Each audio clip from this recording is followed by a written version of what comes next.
Okay, hello everyone. This is the final scene of Island by Fugard. And as we have seen previously that there are only two inmates um, in a prison on Reuben Island. And they were originally black protesters fighting for the rights of the black people. So they weren't really criminals. And they've been there for quite some time. And they're also putting up a play, Antigone, by Sophocles, as a kind of a protest and also kind of entertainment um, in the prison. And then in the previous scene, we also saw that one of the inmates, John, is going to be released soon in 3 months. So initially, we saw that there were celebrations, but then we saw that Winston started getting jealous of John's freedom. So here we saw two important concerns, freedom and friendship. What does freedom really mean? Would he be absolutely free when he will leave Reuben Island, this prison? In his life in the townships, really free? As we have explored in other plays, it's not really free. So freedom is also relative here. Then the idea of friendship was also tested, although we see that black people really bond together and they become friends very easily, even if they've just met. But then their friendships are also sort of questionable in the sense that they also fail very easily. They're very selfish friendships, as we saw in the case of Tobias. And here also, John and Winston's friendship is spoiled very quickly the moment he found out that he's going to be released. And he became very bitter in the last scene. Um, and the play took a very sort of serious turn suddenly.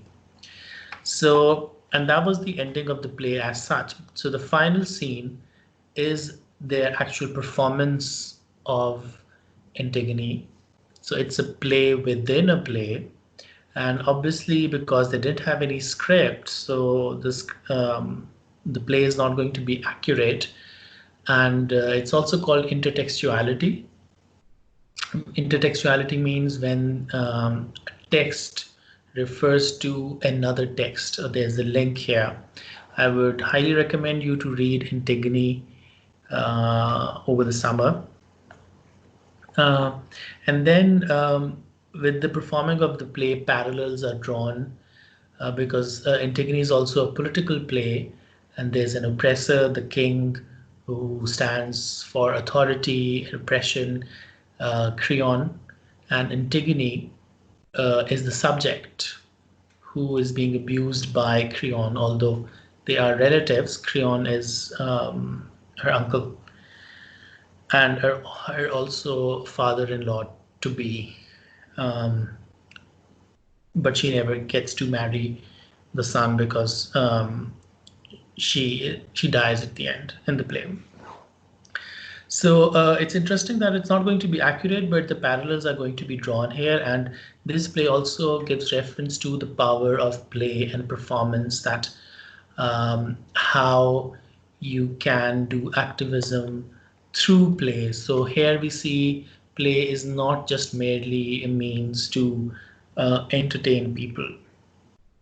Although entertainment may be there, but there's this twofold purpose. The purpose is also to educate people, to rouse people into action. Um, yes, so I'm going to start scene 4. The two men convert their cell area into a stage for the prison concert. So again, meta theater, breast key theatrical devices that we did. So they will actually be converting their cell into a stage, and that cell was already on a stage. The blankets are hung to provide a makeshift backdrop behind which Winston disappears with their props. John comes forward and addresses the audience. He is not yet in his Creon costume.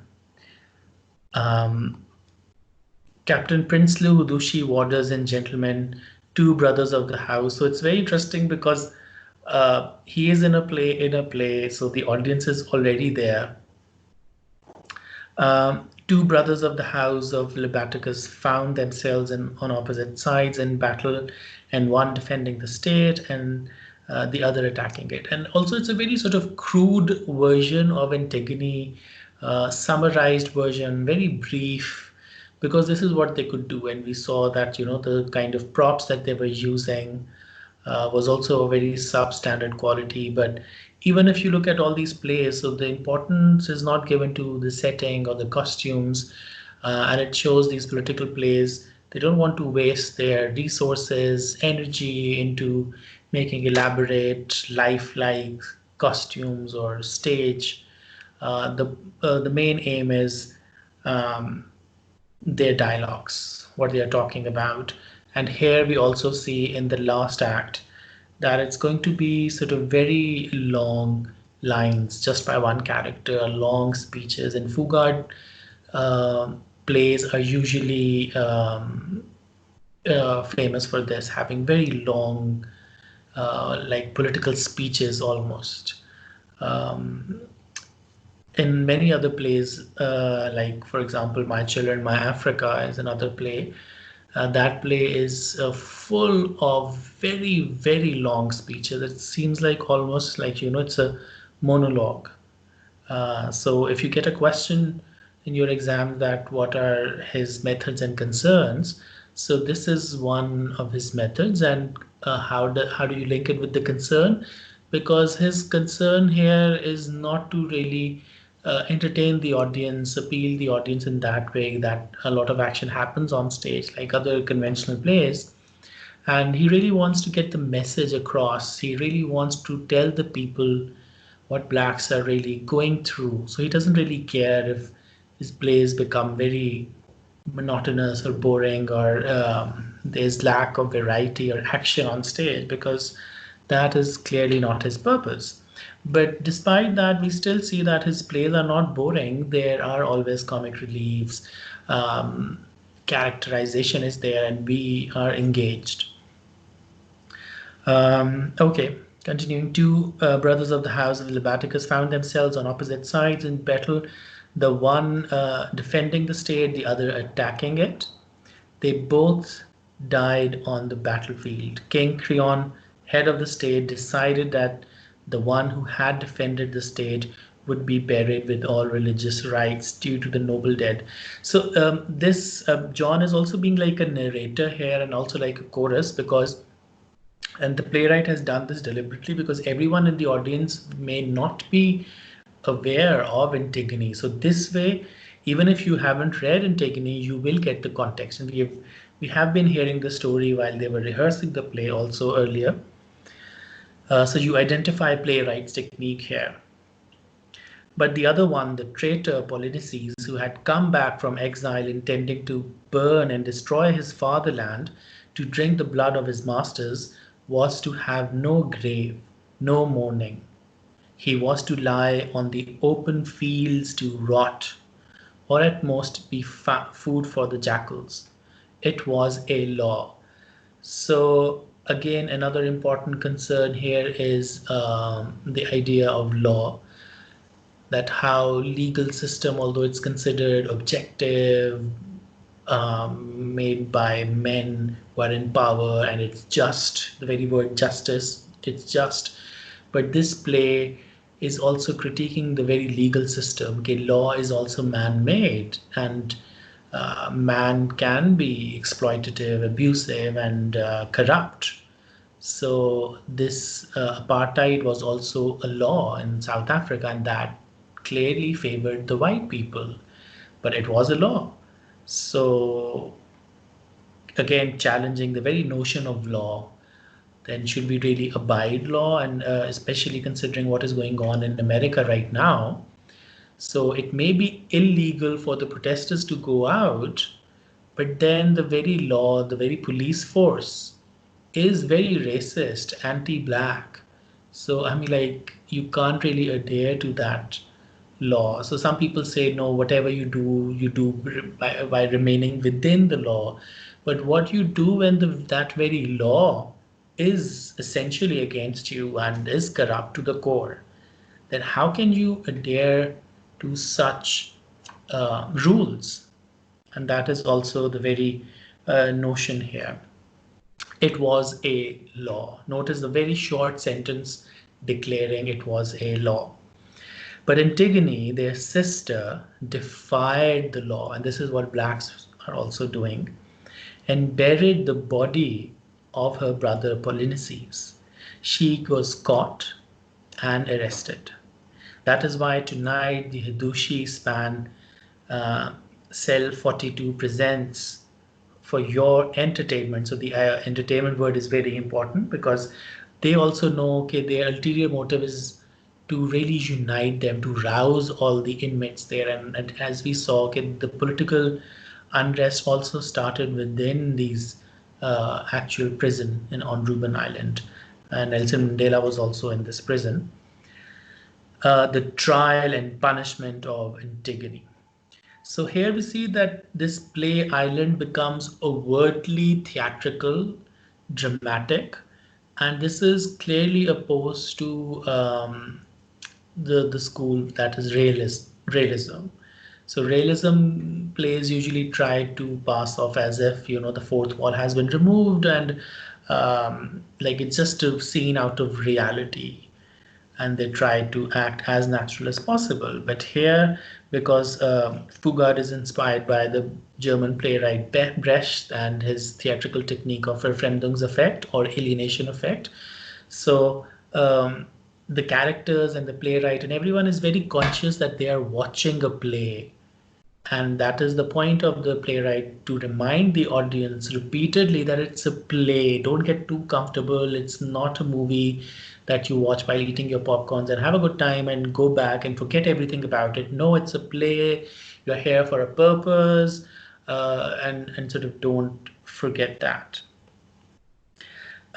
He disappears behind the blankets. They simulate a fanfare of trumpets. Again, all simulation word is very important. Everything will be happening on stage, and they bring forth the artifice of theater, that how it is constructed. It is not natural.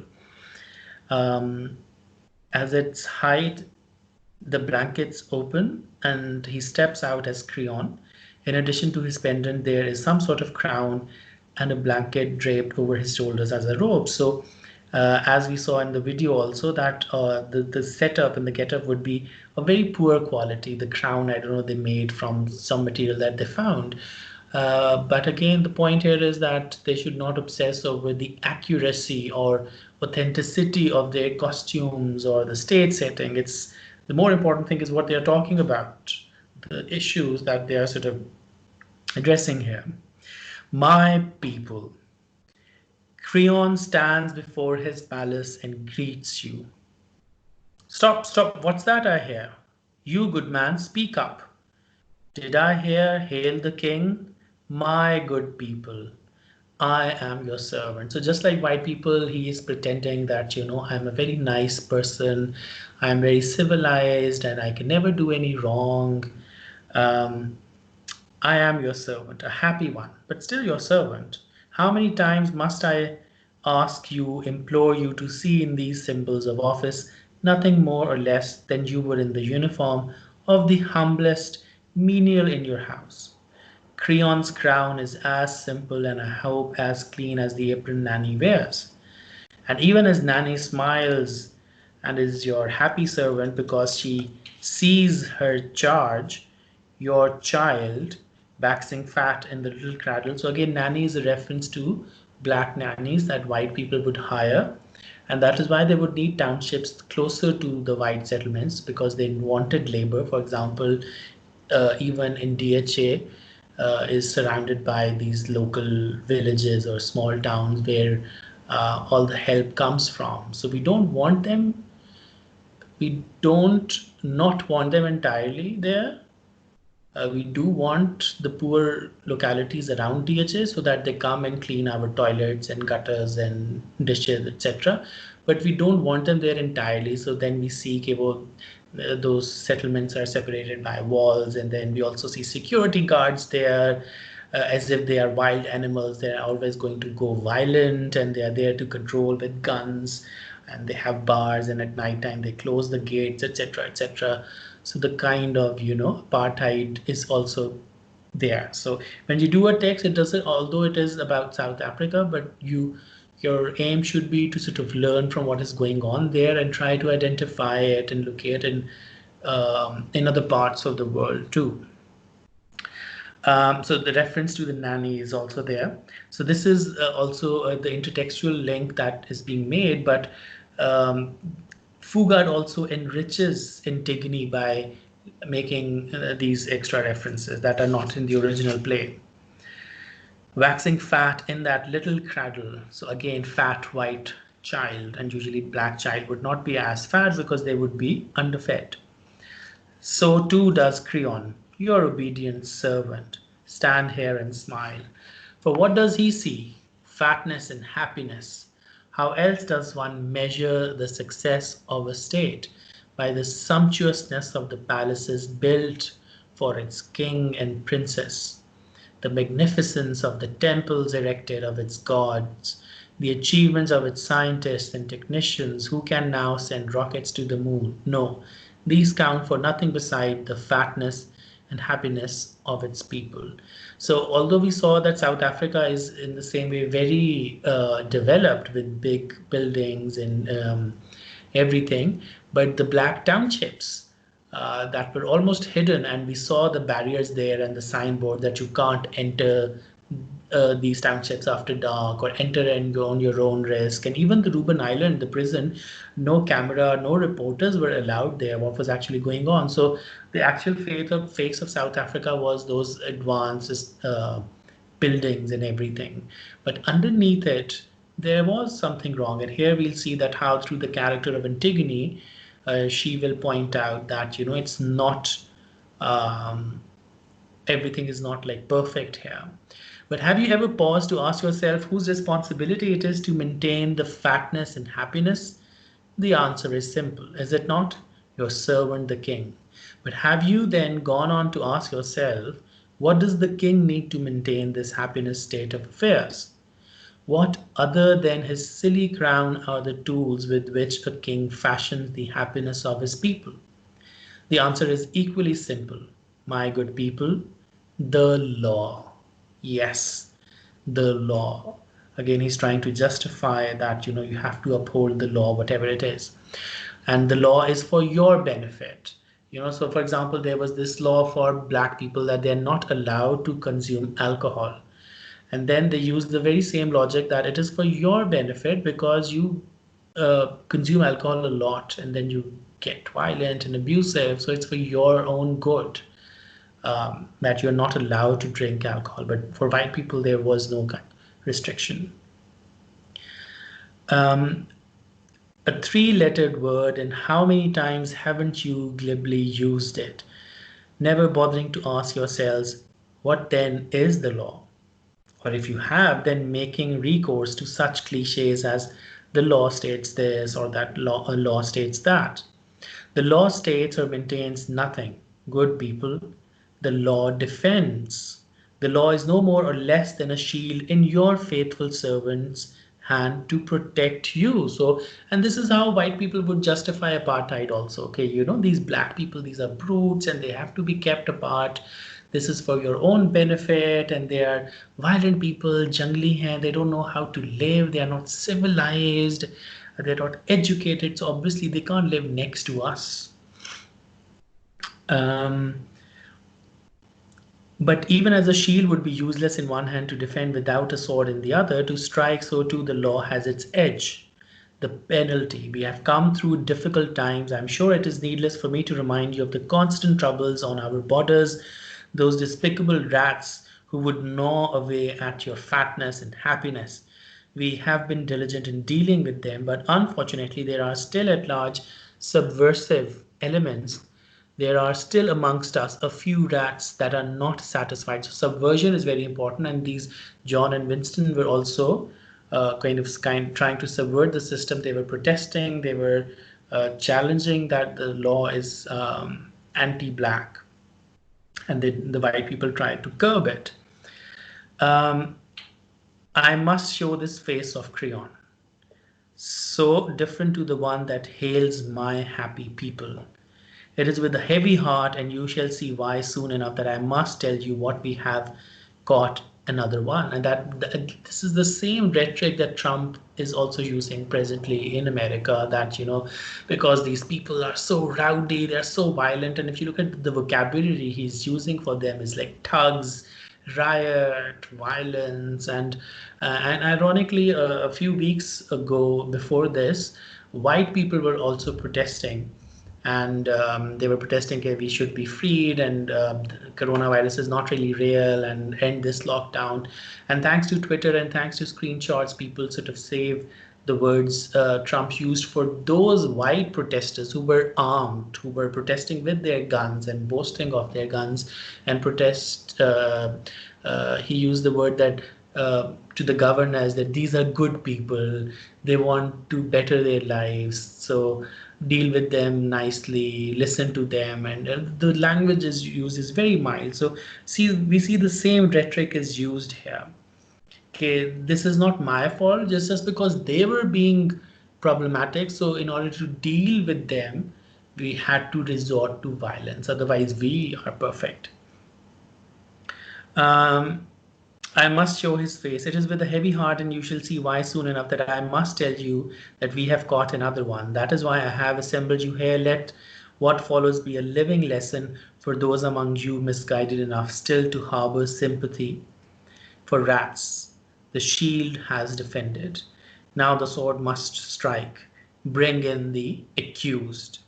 Winston, dressed as Antigone, enters. And this is very important, because throughout the play, Winston was arguing that I do not want to dress up as Antigone. He didn't want to cross-dress, and we saw that he had fake breasts and a wig, and he didn't want to be emasculated. But ever since he heard the news of John's freedom, these things really don't matter. He's really lost purpose in life, and these things now seem petty to him. He wears the wig, the necklace of nails, and a blanket around his waist as a skirt. Your name, Antigone, daughter of Oedipus, sister of Eteocles and Polynices. You are accused that in defiance of the law, you buried the body of the traitor Polynices. I buried the body of my brother Polynices. And again, burial of body, say, again, this is it. We could draw parallels to burial of Tobias that took place in the first scene, and how he was also mercilessly killed by a shark, and he was spat on, and there was no one at his funeral. Only Father Higgins was there, and Willie volunteered. And that shows that how much people were scared, that they didn't even dare go to his funeral. And then again, were friendship and selfish Malacha concept that we discussed. And we see Antigone is a very sort of bold character, and she accepts this, that I buried the brother or body of my brother Polynices. Did you know there was a law forbidding that? Yes. Yet you defied it? Yes. Did you know the consequences of such defiance? Yes. What did you plead to the charges laid against you? Guilty or not guilty? Guilty. So we see that, Antigone has that sort of stubbornness that we saw earlier in Willie's character in No Good Friday, that he was also very confrontational. He had nothing to lose, and he was like, yes, kiya to kiya. Because he realized that how the whole system is sort of corrupt. There is glass ceiling, and one could never rise above it. So there is no point in sort of adhering to this corrupt, racist system. And that is why you then move toward sort of rebellion and violence even. Antigone, you have pleaded guilty. Is there anything you wish to say in mitigation? This is your last chance. Speak. Who made Who made the law forbidding the burial of my brother? Again, directly opposing legal system. The state. Who is the state? As king, I am its manifest symbol. So you made the laws, exposing the constructedness of law, legal system. Yes, for the state. Are you God? Watch your words, little girl. You said it was my chance to speak. And little girl would seem ironic because that little girl would be played by a grown-up black man. And that would not be little at all. But then that is the very idea that you don't have to be realistic completely. You don't have to see a real little girl in order to believe it to be a little girl. And I think by this time, audience would be very much engaged with what they are saying, and they would be able to sort of rise above the literal sort of depiction of characters. You said it was my chance to speak, but not to ridicule. I've got no time to waste on that. And this relation could also remind us of Hadushi and the relationship they have with Hadushi, because again, with Hadushi, you can't sort of talk back. And once they're dead, so they ended up in solitary confinement. I've got no time to waste on that. Your sentence on my life hangs waiting on your lips. Then speak on. When Polynices died in battle, all that remained was that the empty husk of his body. He could neither harm nor help any man again. What lay on the battlefield waiting for Hadushi to turn rotten belonged to God. Another important thing that you must note here is the language that they're using here. Throughout the play, we saw that the language used was very crude, a lot of swear words and very sort of, obscene language. But here we see that, all of a sudden it's become very poetic. So it shows that they are capable of being gentle, of being poetic, being refined, but their circumstances somehow sort of force them to sort of stoop to that level, because their reality is very harsh and violent. Same is the case with Tobias. He seemed like a very simple person, but when he wrote a letter to his wife, he was able to talk very poetically. You are only a man, Creon. Even as there are laws made by men, so too there are others that come from God. He watches my soul for a transgression, even as your spies hide in the bush at night to see who is transgressing your laws.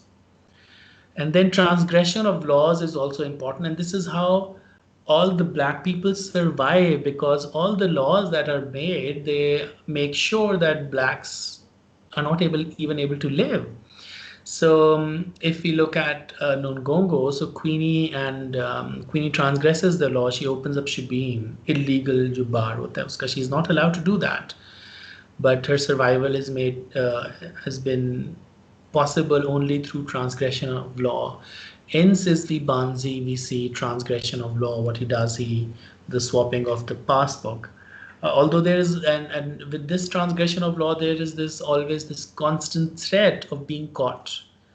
Like, Queenie is also always afraid that, she may be caught by the white people. Sisri Bansi would live his entire life under this fear that, at any day, police could come and catch him if they find out that he is not really Robertsville and Seema. Transgressing your laws. Guilty against God I will not be for any man on this earth. Even without your law, Creon, and the threat of death to whoever defied it. So brother killing another brother is also a biblical illusion. Abel and Cain, they were also two brothers, sons of Adam, and they also killed each other. And the burial scene is also important there in the biblical story, that then the other brother, the murderer, he didn't know really what to do with the body. So the biblical story goes that, a crow comes, and then the crow teaches the murderer that how to sort of put it in soil, bury it. To literally, the crow shows the murderer how to do it. Even without your law, Creon, and the threat of death to whoever defied it, I know I must die. Because of your law and my defiance, that fate is now very near. So much the better. Your threat is nothing to me, Creon, but if I had let my mother's son, a son of the land, lie there as food for the carrion fly, Hudushi, my soul would never have known peace. Do you understand anything of what I am saying, Creon? So Hudushi is the name of the prisoner, but also Hudushi is the name of the bird, उनकी अपनी language में. So again, वो जो parallels are being drawn here. Your words reveal only that obstinacy of spirit which has brought nothing but tragedy to your people. And this is the exactly same rhetoric used by white people. Look at these black people. How are they sort of,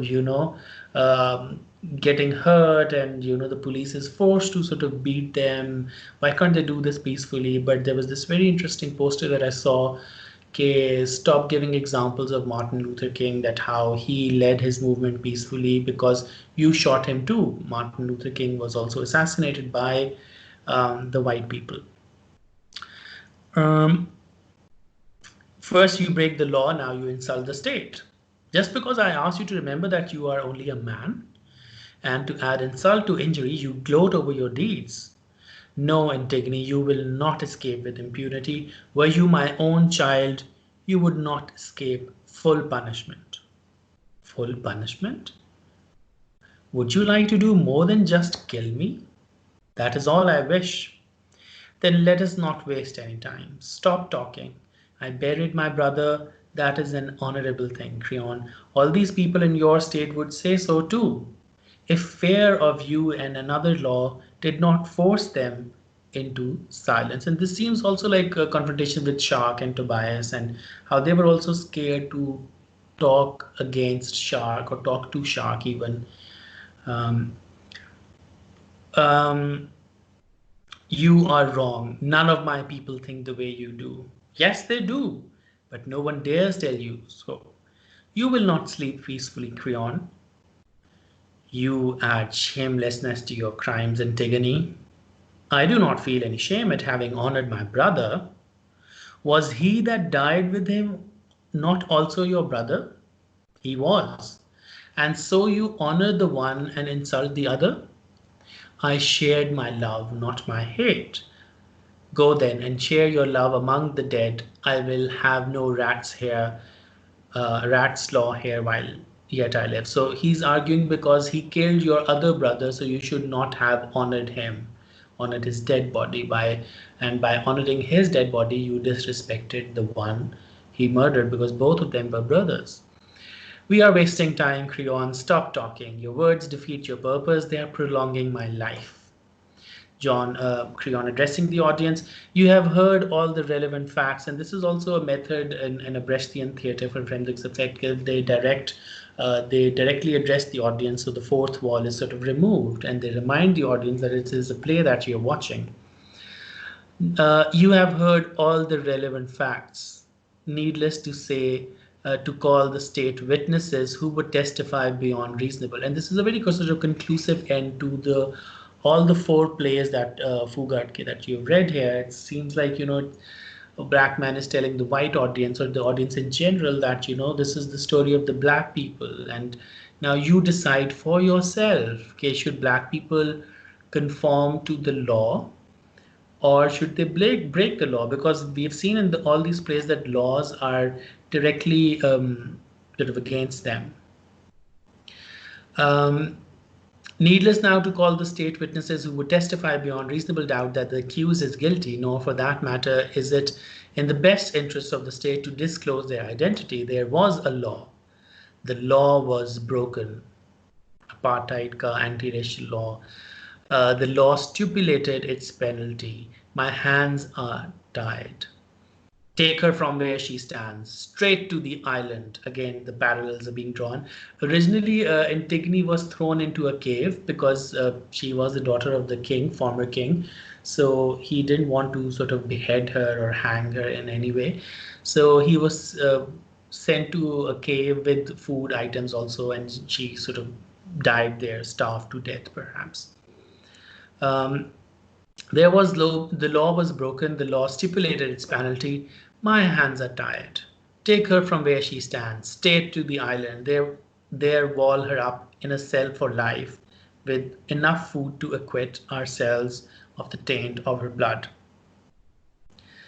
And Winston would be very emotional here because then he would be drawing parallels because this has happened with Winston, that how he is also imprisoned for life while John is going to be free.